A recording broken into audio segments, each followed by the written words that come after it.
Assalamualaikum warahmatullahi wabarakatuh. Alhamdulillah wassalatu wassalamu ala rasulillah.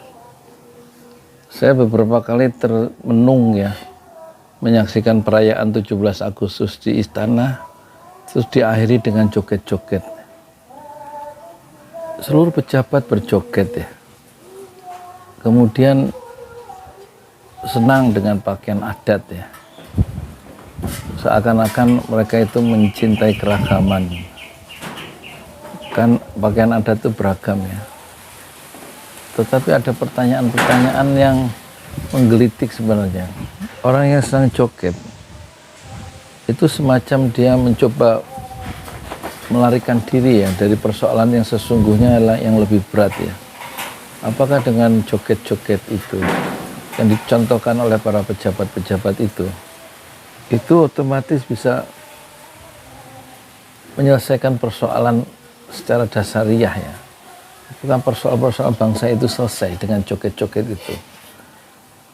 Bagaimana dengan rakyat yang melihat pimpinannya suka joget ya? Mungkin masyarakat itu terhibur sesaat, tetapi kemudian setelah joget itu selesai, setelah hiburan yang artifisial itu selesai, dia kembali merasakan kepahitan dalam hidupnya sehari-hari. Jadi joget-joget itu sebenarnya menunjukkan semacam kedangkalan ya dalam memandang kehidupannya. Tidak ada deeping ya, tidak ada kedalamannya dalam menghayati kehidupan yang seolah-olah kehidupan itu begitu sederhana. Masalah-masalah bangsa itu bisa begitu sederhana dan akan selesai dengan cara menghibur ya, rakyat yang hidupnya lebih pahit sebenarnya daripada pejabat-pejabat yang joget yang hadir di lingkaran istana itu. Jadi ini fenomena yang menarik. Joget-joget ini hanya muncul ya di era situasi yang tidak menentu dewasa ini, di situasi hutang yang banyak, di tengah situasi dominasi pekerja-pekerja Cina di Indonesia, di tengah situasi eksploitasi sumber daya alam yang luar biasa yang mengalir ke luar negeri, di tengah situasi terjadinya disorientasi ya, dislokasi.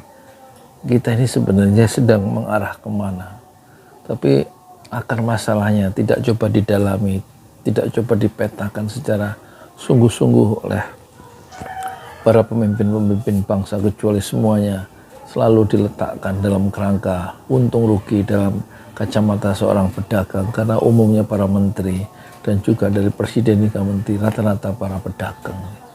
Jadi semuanya disoroti dalam konteks untung rugi. Begitu juga relasi-relasi dengan rakyat ya, itu didekati dengan cara berdagang, sehingga rakyat itu ya, jangan sampai beban-beban yang subsidi terhadap rakyat itu merugikan negara. Kalau perlu segala harga-harga dinaikkan, yang penting kas negara itu jangan kosong. Sementara rakyat kalau dibebani pajak, semua ini naik itu nggak masalah ya. Dan nanti bisa dihibur ya dengan festival joget ya. Ini sebenarnya mencemaskan. Ini peristiwa joget ini menunjukkan bukan saja menunjukkan kedangkalan ya dalam memandang kehidupan, tetapi juga sesungguhnya para tokoh-tokoh kita itu tidak sedang melakukan semacam refleksi ya, terhadap masalah bangsa kita yang lebih mendasar refleksinya. Tidak terjadi percakapan intelektual ya, yang bisa meluruskan kembali perjalanan bangsa kita. Percakapan intelektual yang kritis, yang kekritisan itu mengarah kepada pemegang kekuasaan. Justru pejuang-pejuang yang kritis itu dijebloskan ke dalam penjara. Jadi yang dibutuhkan sebenarnya bukan joget ya, tapi bagaimana menghilangkannya, proses-proses penyeragaman, sehingga semua kritik yang berbeda dengan penguasa itu tidak harusnya bukan saja dibiarkan, tapi dibiarkan tumbuh untuk memberikan arah yang lebih genuine terhadap bangsa ini. Tapi kalau pengkritik yang kritis itu, yang tidak mau berkompromi dengan mindset pemerintah, yang melihat bangsa ini harus didekati dengan unsur dagang dan negara selalu berdagang dengan rakyatnya, itu seharusnya kita kembali ya, membiarkan pikiran-pikiran kritis itu tidak justru dibungkam. Terlalu banyak pikiran-pikiran yang kritis yang dibungkam di era sekarang, sementara di satu sisi rakyat diberikan suguhan hal-hal yang artifisial, seolah-olah kebahagiaan itu atau penderitaan hidup itu bisa diselesaikan dengan kemeriahan pakaian adat yang kemudian dibalut dengan festival joget dalam sebuah acara yang harusnya lebih memberikan kita kesadaran baru untuk refleksi tentang perjalanan bangsa kita yang sudah sekian tahun, tetapi justru kita tidak melakukan evolusi, bergerak maju ke depan, tapi justru kita melakukan involusi, bergerak secara viral ke belakang di usia bangsa kita yang sudah mencapai 78 tahun. Dan festival joget yang dipelopori oleh istana itu tidak akan membawa bangsa kita menjadi bangsa yang besar, karena di situ kehilangan satu kedalaman di dalam menghadapi kehidupan. Tidak, dengan joget itu menunjukkan orang tidak lagi bisa berpikir secara lebih serius, secara lebih sistematis dalam mengatasi masalah-masalah bangsanya sendiri. Dan ketika joget itu selesai, maka dia terjebak lagi pada masalah-masalah yang dia tidak tahu ujungnya di mana. Diperlukan satu refleksi yang lebih kuat, yang lebih tajam, yang lebih berani dan terbuka menghadapi tantangan hidup yang memang tidak mudah dalam membawa Indonesia kita supaya lebih maju, modern, adil dan terbuka.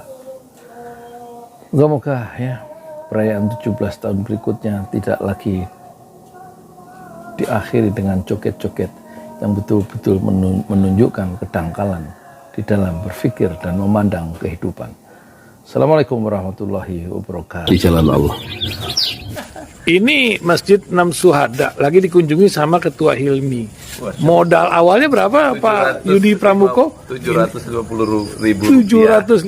rupiah aja. Jadi ini 500 jutaan nih barang. Sekarang udah habis 310. Masya Allah, tuh udah pakai keramik, plafonnya tinggal. Granit tuh kayak marmer. Tuh. Masya Allah nih, sampai juga kita ke sini. Masjid Enam Syuhada, ngapa namanya Masjid Enam Syuhada, Ya, Pak Yudi? kita mau mendokumentasikan perjuangan dakwah nama anak muda pengawal Habib Rizik Syihab itu. Masya Allah. Yang dibunuh sama orang jahat di kilometer 50. Kilometer 50 ya. Itu kan simbol memperjuangkan dakwah itu kita harus memberikan segalanya untuk Islam kan ya, untuk Masya dakwah Islam. Allah. Dan nama anak muda itulah yang sudah memberikan segalanya untuk Islam. Masya Allah. Apa nanti nama pemuda itu ada juga di sini mungkin diterapkan? Mungkin namanya 6 syuhada. 6 syuhada Iya. itu, 6 syuhada dipasang di sini, 6 syuhada. Bip Ali, apa yang dikomentarin dari ini semua, Bip Ali? Masya Allah, luar biasa. Dari uang 700.000, kalau pengen ternyata bisa. Bisa. Allah kirim. Tuh, bisa. Ya, dengan Masya. masuk satu gang kecil, tapi Bapak ini luar biasa. Kecil tuh. Oh, Masya Allah ya. Satu call aja. Masya Allah. Perjuangan Pak Yudi Pramuko, YouTuber sejagat paling tua. Tertua di semesta. Tertua di semesta. Masya Allah. Tukang donat. Tukang donat. Tukang donat dari Paru. Ini saya laporkan dari lapangan ini, langsung dari Masjid Enam Syuhada. Masya Allah. Dan ini dia. Dalam lihat ah. Tuh, lihat tuh masjidnya. Tuh imamnya di situ tuh. Malam-malam lagi kita. Masya Allah. Masih kurang nih. Atapnya katanya transfer aja dulu.